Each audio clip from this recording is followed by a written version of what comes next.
The tranquility of the moment vanished as soon as the gravity of the situation was revealed.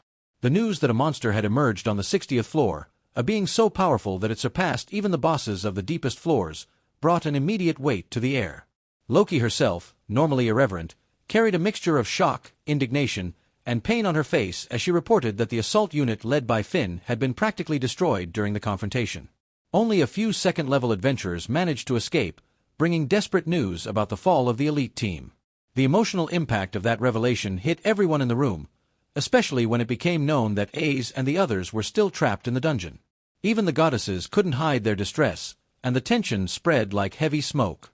Despite this, there was a glimmer of hope. Loki had confirmed that the group's Falnas still retained their strength, indicating that they were still alive and resisting. This confirmation rekindled everyone's spirits. The weight of despair gave way to an urgent determination, especially for Belle, who promptly demonstrated her willingness to participate in any eventual rescue mission. The presence of Seer and the Master made it clear that a plan was being drawn up, and the gathering of so many important figures showed the gravity of the situation.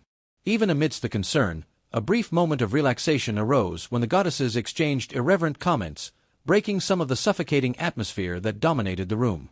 Still, the main objective was clear. Ace and the group needed to be rescued quickly. With the announcement that a rescue operation would be organized, the atmosphere changed from pure panic to absolute focus. Everyone understood that a large mobilization was about to happen, and that each one would have a crucial role in the difficult mission that was approaching. With the confirmation that Ace and the others were still resisting in the deep floors, the urgency turned into immediate action. It was then that the Master took command of the situation with complete naturalness, declaring himself leader of the rescue mission, a role that only someone with his coldness and strategic ability could occupy. Even in the presence of a goddess from another faction, he displayed an almost unwavering confidence, a result of his experience and the absolute mastery he possessed over tactics and combat. The choice was logical. With Finn incapacitated, the Master had to structure an operation capable of penetrating the most dangerous levels of the dungeon. He focused his attention on the highest-level adventurers, especially those who had just returned from the difficult battle in the Dragon Valley. Despite their exhaustion, they would be essential to the mission due to their above-average strength, experience, and endurance. Bell, driven by his own determination to help, promptly asked for instructions on what he should do, believing he was about to be sent immediately to the front line. However, he was surprised to receive the order to rest by force. The Master, realizing that Bell underestimated the effects of the miasma and physical exhaustion, used less than gentle, yet efficient methods to force him to recover his energy before the expedition began. For him, allowing a level 5 adventurer to enter the mission in a weakened state was unthinkable, especially considering the extreme risk involved. The reaction to Bell's sudden collapse was immediate. His companions rushed around him, each trying to help him as best they could, while expressing the growing concern they always felt when he put himself in danger. The slight chaos of that moment, with so many female voices vying for space to care for him, contrasted with the serious scenario that dominated the rest of the situation, but it also showed how much Bell was loved and how his presence influenced everyone around him. While Bell was being accommodated and treated, the other members of the families involved discreetly discussed the physical and mental state of the adventurers contaminated by the miasma. There was recognition that even an elite adventurer could make mistakes when exceeding their own limits, and Bell's case, newly promoted and still adapting to his new strength, was a clear example. Proper recovery was essential to avoid critical failures during the mission. Under the watchful eyes of the deities and strategists, everything began to fall into place.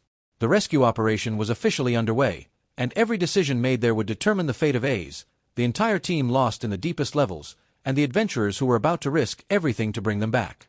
With Bell unconscious and properly handed over to Mayak and Naz's care, the room gradually returned to its main focus, organizing the rescue mission with the utmost precision. The atmosphere remained tense, but there was no longer room for hesitation. Everyone there understood the weight of the operation that was about to begin, a task that would require strength, strategy, cooperation, and, above all, courage to face the unknown in the most dangerous levels of the dungeon. While Bell rested, his allies and superiors assessed the final details. It was evident that several adventurers, even without realizing it, carried residual effects of the Dragon Valley's miasma. Hayden, with his characteristic coldness, made it clear that any carelessness could cost lives.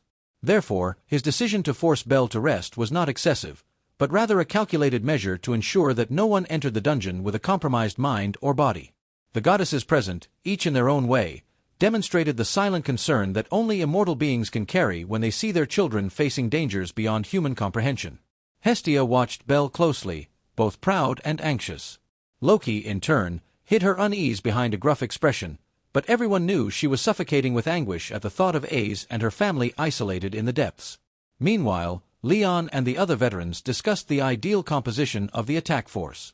It would be necessary to unite high-level adventurers, capable of withstanding the monsters of the 60th floor and the new unknown enemy that had humiliated even the elite of the Loki Familia. Equipment preparations, routes, replacements, and retreat strategies were listed and re-evaluated tirelessly, also that the rescue would be quick, efficient, and, above all, possible. At the heart of it all was the urgency. Ace and the survivors were still holding on, but no one knew for how long. The dungeon was unforgiving, and the simple fact that they had kept their blessings active was already a miracle that wouldn't last forever. With each minute lost, the pressure increased. When the preparations finally reached a firm point, a heavy silence filled the room. It wasn't fear, but the absolute concentration that precedes a decisive battle.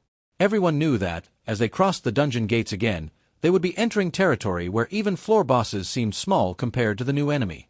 The rescue mission was officially ready to begin.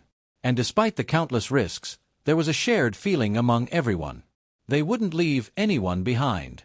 So, with the final instructions given and their hearts ablaze, the group prepared to depart, carrying with them hope, determination, and the silent promise to face any abyss to bring their companions back.